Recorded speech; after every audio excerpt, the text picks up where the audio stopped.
সেনাপ্রধান লাস্ট আমাদেরকে বলেছিল যে আমি বুকে পাথর চাপা দিয়ে এই সিদ্ধান্তটা মেনে নিচ্ছি। আমাদের এই দীর্ঘমেয়াদী পরিকল্পনাটা করতে হতো যে যখন থেকে আমরা ফার্ম ছিলাম যে শেখ হাসিনাকে চলে যেতে হবে, তারপরে কি হবে। আমরা তো আর শেখ হাসিনা চলে যাওয়ার পরে দেশটাকে ছেড়ে দিতে পারি না। তো এই জায়গা থেকে আমরা দেখা যায় যে এই চিন্তাটা আস্তে আস্তে আসতে থাকে। কিন্তু ওই সময়টাতে আসলে এটা বিশ্বাস করাও কঠিন ছিল যে 5 তারিখের মধ্যেই হয়তো হয়ে যাবে। আমাদের তো এমনকি সশস্ত্র অভ্যুত্থানের প্রস্তুতিও ছিল। 5 তারিখ যদি আমরা সফল না হতাম, হয়তো আমরা অস্ত্র তুলে নেওয়ার ঘোষণা দিতাম। এবং নাহিদ ভাই ভিডিও বার তো রেডি রেখেছিল, আমিও কি ঘোষণা দিব সেটাও রেডি ছিল। তবে এর আগে আমরা এটা অনুভব করি যে পরবর্তীতে আমরা আসলে দেশটার আসলে কি হবে শেখ হাসিনা চলে যাওয়ার পরে। সেই জায়গা থেকে মানে এটা কোনো কালেকটিভ ডিসিশন এরকম ছিল না, এমন না যে আমরা মিটিং করে ডিসিশন নিয়েছি যে ডক্টর ইউনূসকে প্রধান উপদেষ্টা বানানো হবে বা এরকম কিছু। তখন আমার মূলত যোগাযোগ হয় ইয়ার সাথে, যে যোগাযোগ হচ্ছিল আমেরিকান এম্বাসির কয়েকজনের সাথে। এর পাশাপাশি হচ্ছে সাবেক ছাত্রদলের এক বড় ভাই আছেন শামীম ভাই, উনি মিরপুরে অর্গানাইজার হিসেবে খুব ভালো ভূমিকা পালন করছিলেন। তো ওনার সাথে আমার যোগাযোগ হচ্ছিল। উনি মূলত ওনার যোগাযোগটা ছিল মূলত মুশফিকুল ফজল আনসারি ওনাদের সাথে আর কি। তো ওনার মাধ্যমে আমার ডক্টর আলী রিয়াজ, তারপর হচ্ছে বদির আলম মজুমদার স্যারদের সাথে যোগাযোগ হয়। ওনাদের সাথে আমি কথা বলি। 1 তারিখ যখন আমরা আমাদেরকে ডিবি থেকে ছেড়ে দেওয়া হয়, সেদিন প্রাথমিক কথা হয়, কিন্তু 2 তারিখ মূলত আসল কথাবার্তা শুরু হয়। ওনাদের সাথে কথা বলে এবং ওনাদেরকে তখন আমি জিজ্ঞেস করছিলাম যে ডক্টর মোহাম্মদ ইউনূস কি আসবেন কিনা যদি আমরা আহ্বান করি। তো সবার একটা কমন কথা ছিল উনি আসবেন না, কারণ ওনাকে এর আগেও তো অনেকবার চেষ্টা হয়েছে আহ্বান করার। ওই 24 নির্বাচনের আগেও একটা আলোচনা ছিল এবং এর আগেও 19 সালের দিকে একটা আলোচনা ছিল। এর আগেও যখন তত্ত্বাবধায়ক সরকার ছিল তখনও ওনাকে আনার চেষ্টা করা হয়েছিল, বাট উনি সবসময় পলিটিক্যালি থেকে রিফিউজ করেছেন, দূরে থাকতে চেয়েছেন। তো আলী রিয়াজ স্যারও আমাকে বললেন, বদির আলম মজুমদার স্যারও বললেন যে উনি আসবেন না। আরও যাদের সাথে কথা হচ্ছিল উনি রাজি হবেন না, এই ধরনের একটা কথা ছিল। বাট আমি সরাসরি ওনার সাথেই কথা বলতে চাই। এবং তখন হচ্ছে শামীম ভাই আমাকে ওনার বর্তমান যে এপিএস সাব্বির ভাইয়ের নাম্বার দেন। তো সাব্বির ভাইয়ের সাথে যোগাযোগ করার পর সাব্বির ভাই আমাকে বলেন যে আমি তো স্যারের সাথে নাই। তো স্যারের সাথে মঈন চৌধুরী নামের একজন তখন স্যারের প্রাইভেট সেক্রেটারি হিসেবে কাজ করছিলেন। তো সাব্বির ভাই আমাকে মঈন চৌধুরীর নাম্বার দেন। মঈন চৌধুরীর সাথে আমি যোগাযোগ করি 2 তারিখ কি 3 তারিখ হবে, এবং ওনার সাথে আমার কথা হয়। এবং উনি তখন বলছিলেন যে স্যারের একটা ছোট সার্জারি আছে। স্যার তখন ফ্রান্সে ছিলেন। তো সার্জারি আছে এবং পরবর্তীতে আমি ওনাকে মেসেজগুলো ক্লিয়ার করার চেষ্টা করি যে আমরা চাচ্ছি এমনটা। তো উনি স্যারের সাথে কথা বলেন। স্যার আমাদেরকে পরে একটা মেসেজ পাঠান যে তোমরা যেটা করতেছো আমি তোমাদের সাথে আছি আর কি। এটা হচ্ছে 2 তারিখের দিকে স্যার একটা মেসেজ আমাদেরকে পাঠান থ্রু মঈন চৌধুরী, কিন্তু তখনও কথা হয়নি। স্যারের সাথে আমার প্রথম কথা হয় হচ্ছে, মানে আমি বারবার ইনসিস্ট করছিলাম সরাসরি কথা বলতে, কারণ সবাই অনুৎসাহিত করতেছে যে স্যার আসবেন না, আদার অপশনস দেখার জন্য, প্রধান উপদেষ্টা হিসেবে অন্য কাউকে দেখার জন্য অনেক নামও আসতেছিল, অনেক নামও সাজেশন আসতেছিল। কিন্তু আমার চিন্তাটা ছিল যে আমাদের যে অর্থনৈতিক ভঙ্গুর পরিস্থিতি, তারপরে একটা বিশেষ পরিস্থিতিতে আমরা সরকার গঠন করলে সেটার জাতীয় আন্তর্জাতিক যেই স্বীকৃতির ব্যাপার আছে, এগুলো আসলে ডক্টর মোহাম্মদ ইউনূস ছাড়া পসিবল হবে না। তো সেই জায়গা থেকে আমি বারবার যোগাযোগ করার চেষ্টা করি। পরে মঈন চৌধুরী স্যারের সাথে আমাকে কথা বলিয়ে দেন। সম্ভবত ওনার নাম্বার থেকেই প্রথম কথা বলা হয়। এবং স্যারকে আমি অ্যাপ্রোচ করার পরে স্যার আমাকে বললেন যে আমি হচ্ছে তোমরা অন্য কাউকে ভাবো।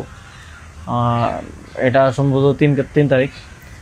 স্যার বললেন যে, এবং স্যার কয়েকজনের নামও বললেন যে তোমরা ওনাদেরকে ভাবতে পারো। এর মধ্যে 2-1 জন আমাদের উপদেষ্টা পরিষদেও আছে এখন। স্যার বললেন যে আমার লাইফটা তো ডিফারেন্ট, আমি ওইখান থেকে আসবো কিনা। এবং উনি বলেন যে তাহলে, আমি যখন বললাম যে স্যার আপনাকে ছাড়া হবে না, আপনাকে আসতেই হবে, তখন উনি বললেন যে আমি ভেবে দেখি, তোমরাও ভাবো, যদি আদার কোনো বেটার অপশন পাওয়া যায় তাহলে তোমরা ভাবো, আর আমিও ভেবে তোমাদেরকে জানাবো। তো 3 তারিখ তো অনেক কিছু আনসার্টেন ছিল। 1 দফা শুধু ঘোষণা হয়েছে, কবে পতন হবে, কবে আসবে, এটা আনসার্টেন ছিল। তো আমার মনে হয় এটাও ডিসিশন নেওয়ার ক্ষেত্রে একটা বাধা ছিল সে সময়। কিন্তু আমি যথেষ্ট আমার মনে হচ্ছিল যে উনি ডিনাই করলেও he is to some extent positive, যেটা বাকিদের থেকে আসতেছে যে একেবারেই আসবে না এরকম। আসিফ স্যারও বলতেছিল যে আসবে না স্যার, রাজি হবে না। তো আবার আমার মনে হচ্ছিল যে এই লোকগুলো তো সবাই স্যারকে পার্সোনালি চেনে, তো ওনারা বলতেছে। কিন্তু আমরা ইনসিস্ট করি, আমি ইনসিস্ট করি, এবং আমি তখন আসলে বাকিদেরকে জানিয়ে রাখছিলাম যে আমার স্যারের সাথে যোগাযোগ হচ্ছে। তখন এটা কোনো কালেকটিভ ডিসিশন ছিল না যে ওনাকে আমরা প্রধান উপদেষ্টা করব। আমি নাহিদ ভাই, মাহফুজ ভাইদেরকে জানিয়ে রাখি যে আমার ওনার সাথে যোগাযোগ হচ্ছে, দেখি এটা কোথায় যায়। আর সবার কাছেই তো তখন সময়টা আনসার্টেন ছিল যে কখন পতন হবে, কখন সরকার হবে। এটা অনেক ফার সাইটেড আসলে বিষয় ছিল ওই সময়টাতে, কারণ আমাদের মনে হচ্ছিল না যে 5ই আগস্ট পতন হবে। আমাদের মনে হচ্ছিল যে আরও হয়তো দীর্ঘ সময় আমাদের লড়াই করতে হতে পারে। ইভেন সব ধরনের সম্ভাবনাই ছিল, এটা একটা গৃহযুদ্ধের দিকে যাওয়ার পরিস্থিতিও ছিল ওই সময়টাতে। তো পরবর্তীতে যখন এরপরও স্যারের সাথে আমার কমিউনিকেশন, স্যারের টিমের সাথে কমিউনিকেশন চলছিল। 5 তারিখ মূলত স্যারের সাথে আবার কথা হয়। মঈন চৌধুরীর সাথে রেগুলারই কথা হচ্ছিল, প্রতিদিন 2-3 বার কলে কথা বলছিলাম। 5 তারিখ স্যার যখন সার্জারিতে ঢুকবেন, ঢোকার আগে হচ্ছে কথা হয়, যখন শেখ হাসিনা পালিয়ে গেল সন্ধ্যায় আমরা চ্যানেল 24-এর অফিসে। তখন আমি স্যারের সাথে কথা বলতে চাই যে এখন তো পতন হয়ে গেছে, এখন একটা ডিসিশনে আসতে হবে। তো তখন মঈন ভাই স্যারের সাথে আমাদেরকে কলে যুক্ত করেন। তো চ্যানেল 24 অফিসেই নাহিদ ভাই আর আমি আমার ফোন থেকে লাউডস্পিকারে স্যারের সাথে কথা বলি। তো স্যারকে আমরা বলি যে স্যার এখন একটা ডিসিশন আসতে হবে, আর স্যারও সার্জারিতে চলে যাচ্ছিলেন তারপরে ডিসিশন দেওয়াটা। তো স্যার এক ধরনের তখন মনোসম্মতি দিলেন যে আমি আসব। আর এর মাঝে তো 2 দিন স্যারও আলোচনা করেছেন বিভিন্ন পর্যায়ে, আমি আসবো, তবে বিস্তারিত কথা বলার আগে তোমরা কোথাও এটা অ্যানাউন্স করো না আর কি। তো এই আলোচনাটা হওয়ার পরে আমরা অনেকগুলো বিষয় ছিল ডিসকাস করার মতো। আলোচনাটা হওয়ার পরে আমরা চ্যানেল 24-এর অফিসে প্রেস ব্রিফিংটা করি সেদিন রাতে, এবং সরকারের রূপরেখাটা কী হবে সেখানে ঘোষণা করি, একটা অন্তর্বর্তীকালীন জাতীয় সরকার ঘোষণার কথা বলি। এছাড়াও আরও রূপরেখাগুলো বলি যে রাজনৈতিক অংশগ্রহণ, তারপর সিভিল সোসাইটি, তারপরে অভ্যুত্থানের নেতৃত্বের অংশগ্রহণ, এই পলিসিগুলো আমরা সেখানে ঘোষণা করি। স্যারের নামটা ঘোষণা করা হয়নি। সেদিন রাতে স্যারের সাথে আবার চূড়ান্ত কথা হয়, রাতের আনুমানিক 12:30 থেকে 2টা-2:30 পর্যন্ত প্রায় 2 ঘন্টা স্যারের সাথে নাহিদ ভাই আর আমার কলে কথা হয়, এবং সেখানে আমরা বিস্তারিত বিভিন্ন বিষয়গুলো আলোচনা করি, এবং স্যারের কিছু কনসার্ন ছিল সেগুলো আমরা ডিসকাস করি যে এটা আবার 1-11 মতো একটা সরকার হবে কিনা। মানে আমরা ক্ষমতায় বসবো, কিন্তু পেছন থেকে আর্মি আমাদেরকে চালাবে কিনা, অথবা অন্য কেউ আমাদেরকে ডিক্টেট করবে কিনা। স্যারের কনসার্ন ছিল এটা। স্যারের কনসার্ন ছিল যে আমি আসলে আমাকেই স্বাধীনতাটা দিতে হবে, আমি আসলে এটা আর্মি রান করবে কিংবা পেছন থেকে কেউ রান করবে, এটা হলে আমি আসবো না। তো আমরা স্যারকে বলেছি যে আমাদের পজিশনে এটাই, যে গভর্নমেন্ট যদি আমরা ফর্ম করি, গভর্নমেন্ট স্বাধীনভাবে কাজ করতে হবে, এবং এখানে সেনাবাহিনী কিংবা অন্য কোনো অথরিটি যদি হস্তক্ষেপ করতে চায়, সেক্ষেত্রে আমরা মাঠ থেকে সেটাকে চ্যালেঞ্জ করবো আর কি। তো এই ধরনের একটা নিশ্চয়তা স্যারকে আমরা দেই আমাদের এন্ড থেকে। তারপর এক ধরনের কথা হয় যে উপদেষ্টা পরিষদ কেমন হবে।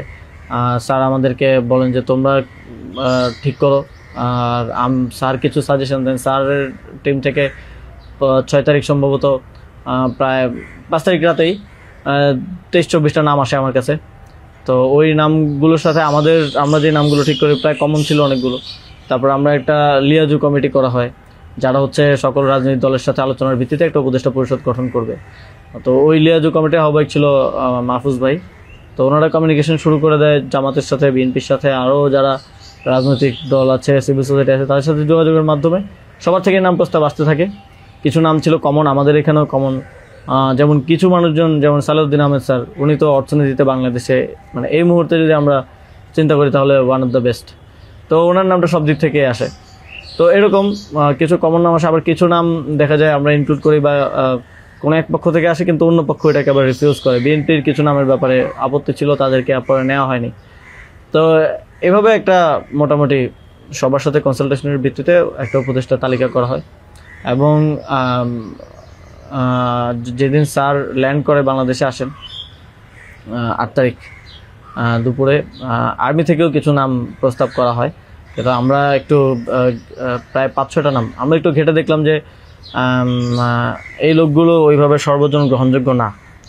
এবং আরেকটা সমস্যা হচ্ছে তাদের অনেকেরই হয় না যে সফট আওয়ামী লীগ অ্যান্ড আওয়ামী লীগের সিভিল সোসাইটি হিসেবে পরিচিত, অথবা তাদের ব্যাকগ্রাউন্ডটা একজন আর্মি অফিসিয়ালসের নাম ছিল সেখানে, এক্স আর্মি অফিসিয়ালস। তার ব্যাকগ্রাউন্ড আমরা দেখি যে তিনি ইন্ডিয়ায় তিনি 4 বছর ছিলেন এবং 4 বছরে তিনি কয়েকটা কোর্স করেছেন সেখানে। সো আবার ওনার ব্যাপারে জনমত হচ্ছে র কানেক্টিভিটি আছে। তো ওই নামগুলো আমরা কেটে দেই এবং সেখানে আর্মি কিছুটা নাকশ হয় যে এই নামগুলো কেটে দেওয়ার পরে। এবং ওই স্যারের সামনে রেখেই, কারণ স্যার ওই যখন ভিভিআইপি লাউঞ্জে স্যার ছিলেন এয়ারপোর্টে, তো স্যারের সামনে রেখে আমি আর আসিফ স্যার নামগুলো কেটে দিই যে এই নামগুলো তো আমরা দেই নাই। সেখানে আর্মি চিফও ছিলেন। তো আমাদের ইয়েটা ছিল এটাই যে আগের রাতে আমরা যেটা কথা বললাম যে এই উপদেষ্টা পরিষদে যদি আর্মির লোকজনই বেশি থাকে তাহলে তো এটা দিন শেষে আর্মি ব্যাগ আবার 111 টাইপ গভর্নমেন্টই হচ্ছে। সেই জায়গা থেকে আমরা এই নামগুলো নিতে চাইনি। তবে সেখানে আমরা যুক্তি দিয়েছি যে কারণ সবার প্রোফাইলটা যখন আমরা একটু ঘাটাঘাটি করেছি দেখেছি সবারই কোনো না কোনো প্রবলেমেটিক এলিমেন্ট সেখানে আছে। হয় তার র কানেক্টিভিটি হিসেবে জনমত আছে, মানুষের মধ্যে গুঞ্জন আছে, অথবা তার আওয়ামী লীগের সিভিল সোসাইটি হিসেবে পরিচিতি আছে। তো এই ধরনের একটা বিষয় ছিল ওই 5-6টা নামের মধ্যে, যে কারণে আমরা সবগুলো নামই প্রায় কেটে দিই। শুধু একটা নাম আমরা রেখেছিলাম সিএসটি উপদেষ্টা যিনি আছেন, কারণ আমাদের কাছে মনে হচ্ছে ওইটা সেন্সিটিভ জায়গা এবং দেশের এরকম একটা ট্রানজিশন টার্মাল সিচুয়েশনে যেহেতু আর্মি পুরোপুরি আমাদের পার্বত্য অঞ্চলের সমস্যাগুলো ডিল করে, তো সেখানে তাদের কথাটা রাখা উচিত। সেই জায়গা থেকে ওনার নামটা আমরা রাখি, শুধু আর্মির প্রপোজাল থেকে বাকিগুলো কেটে দেওয়া হয়। তো এভাবেই একটা এবং এছাড়াও আরেকটা ইয়ে ছিল যে 6 তারিখ আর্মির সাথে আমাদের একটা বৈঠক হয়, 3 বাহিনী প্রধান তারপর রাষ্ট্রপতি, প্রায় 4 ঘন্টার একটা বৈঠক হয়। যেটার মূল কথাটা ছিল যে সেনাপ্রধানের দিক থেকে মূল ভেটোটা ছিল যে ডক্টর মোহাম্মদ ইউনূস কেন, why not any other person. তো আমরা আমাদের জায়গায় অ্যাডামেন্ট ছিলাম, বিকজ আমরা তো 5 তারিখ রাতেই ঘোষণা দিয়ে দিয়েছি যে doctor Mohammad Yunus will be the chief adviser of the next interim government. এবং সেটা এক ধরনের বৈপ্লবিক কায়দায় আমরা ভিডিও বার্তা দিয়ে ঘোষণা দিয়ে দিয়েছি, আমরা কোনো নিয়মের কিংবা সংবিধানের তোয়াক্কা সে সময়টাই করে নেই। কিন্তু উনি বারবার বলার চেষ্টা করছিলেন যে ডক্টর মোহাম্মদ ইউনূসের নামে মামলা আছে, তিনি একজন কনভিক্টেড পার্সন আসলে কিভাবে হতে পারে, একটা দেশের প্রধান উপদেষ্টা হতে পারে। তো আমরা যখন এগুলো ডিবাঙ্ক করতেছিলাম কথাগুলোকে যে এগুলো তো আওয়ামী লীগের সময়ের পলিটিক্যালি মোটিভেটেড মামলা, এই মামলা তো দেখা গেছে সবার নামে পাওয়া যাবে, আমাদের নামেও আছে। তো এটা বলার পর আবার ওনারা আরেকটা কথা বললেন যে সোসাইটির একটা বড় অংশ তো আসলে ওনাকে হেট করে, এবং বড় অংশ বলতে উনি তখন সরাসরি বলেছেন যে আওয়ামী লীগের অন্তর্বর্তীকালীন সরকারটা তো সবার কাছে গ্রহণযোগ্য হতে হবে। এখন আওয়ামী লীগ তো ডক্টর মোহাম্মদ ইউনূসকে 2 চোখে দেখতে পারে না, একদম অপছন্দ করে। তো এখন এই আওয়ামী লীগ একটা লোককে একেবারেই দেখতে পারছে না, এবং বাংলাদেশে তো আলটিমেটলি 30-40% পিপল আওয়ামী লীগকে সাপোর্ট করে। এই 30-40% পিপলের মতামতের বিরুদ্ধে গিয়ে একটা লোককে প্রধান উপদেষ্টা করা উচিত। তো আমরা তখন বললাম আওয়ামী লীগ এমন কিছু না যেটা নিয়ে এখন আমাদের কনসার্ন হওয়া উচিত। আওয়ামী লীগকে আমরা পরাজিত করেই এই প্ল্যাটফর্মে আসছি, এখানে আমরা বসছি। আওয়ামী লীগ কি চাইলেও না চলে এটা এখন আর ম্যাটার করে না কোনোভাবেই। কিন্তু উনি বারবার এই কথাটা ঘুরে ফিরে বলতেছিলেন যে এই সরকার তো একটা নির্বাচন আয়োজন করবে, এই জন্য বিএনপি আওয়ামী লীগ সবার কাছে এই সরকারের গ্রহণযোগ্যতা থাকা প্রয়োজন। আওয়ামী লীগ তো প্রধান ডক্টর মোহাম্মদ ইউনূসকে একেবারেই দেখতে পারে না, ওনাকে আওয়ামী লীগ মেনে নেবে না উনি আসলে। কিন্তু আমাদের কথা ছিল যে আওয়ামী লীগ তো এখন আর এই মুহূর্তে ডিসিশন মেকিংয়ে আওয়ামী লীগ ম্যাটার করে না। একটা গণহত্যা ঘটনার পরে সে কি ভাবলো বা তার কি পজিশন, দ্যাট ডাজন্ট ম্যাটার।